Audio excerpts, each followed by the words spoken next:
Presiden ke-7 Republik Indonesia, Joko Widodo, Jokowi, masuk dalam daftar finalis Person of the Year in Organized Crime and Corruption 2024 versi Organized Crime and Corruption Reporting Project, (OC). Meskipun OC menegaskan tidak memiliki bukti langsung bahwa Jokowi terlibat dalam korupsi untuk keuntungan pribadi, sejumlah kebijakan dan tindakan selama masa pemerintahannya menuai kritik tajam dari berbagai pihak. Berikut adalah beberapa kebijakan dan tindakan yang menjadi sorotan. 1. Pelemahan Komisi Pemberantasan Korupsi, KPK. Revisi Undang-Undang KPK pada 2019 dianggap sebagai langkah mundur dalam pemberantasan korupsi. Perubahan ini mengurangi independensi KPK dan memicu protes luas dari masyarakat sipil. Transparency International menyebut langkah ini dapat mengancam upaya pemberantasan korupsi yang selama ini telah dihormati. 2. Dugaan nepotisme dalam pencalonan Gibran Rakabuming Raka. Pencalonan putra sulung Jokowi, Gibran Rakabuming Raka, sebagai calon wakil presiden dalam Pilpres 2024 menimbulkan kontroversi. Keputusan Mahkamah Konstitusi yang memungkinkan Gibran mencalonkan diri, dengan ketua MK saat itu adalah saudara ipar Jokowi, menimbulkan kekhawatiran tentang independensi lembaga yudikatif. 3. Kontroversi pengelolaan sumber daya alam di Papua.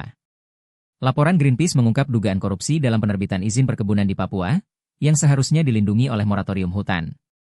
Izin-izin tersebut diberikan kepada perusahaan besar yang memiliki koneksi politik kuat, yang dianggap merugikan lingkungan dan masyarakat lokal. 4. Proyek infrastruktur yang kurang transparan.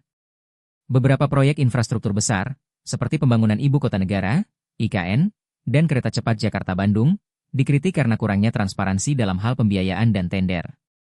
Proyek-proyek ini menimbulkan beban baru akibat bengkaknya biaya pembangunan, utamanya dari unsur bunga. 5. Persepsi publik tentang korupsi. OC mencatat bahwa meskipun tidak ada bukti langsung tentang korupsi yang signifikan, terdapat persepsi kuat di antara warga negara tentang korupsi dalam pemerintahan Jokowi.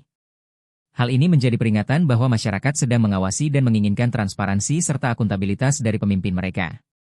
Masuknya Jokowi sebagai finalis dalam daftar OC bukanlah tuduhan hukum, tetapi merupakan penilaian kritis terhadap kebijakan dan tindakan pemerintahannya yang dianggap melemahkan institusi demokrasi dan anti korupsi. Sebagai warga negara, penting untuk terus mengawasi dan mengevaluasi kinerja pemimpin kita, memastikan bahwa prinsip-prinsip demokrasi dan integritas tetap dijunjung tinggi. Ditambah lagi dengan kasus dugaan ijazah palsu yang kembali viral dan menyorot atensi publik. Sampai sekarang Jokowi enggan menunjukkan ijazahnya ke publik. Bahkan di Pengadilan Negeri Solo pada saat sidang mediasi kasus ijazah palsu, Jokowi tidak mau menunjukkan ijazahnya. Hal ini tentu membuat publik bertanya-tanya, kenapa isu yang seharusnya diselesaikan dengan mudah oleh Jokowi malah dibuat menjadi ribet dan berlarut-larut. Justru sebaliknya, teman-teman dekat dan para pembela Jokowi yang sibuk menunjukkan ijazah mereka dan mengatakan ijazah Jokowi asli. Bagaimana pendapat kalian guys? Apa kalian masih bisa mempercayai Jokowi? Silahkan tuliskan di kolom komentar ya.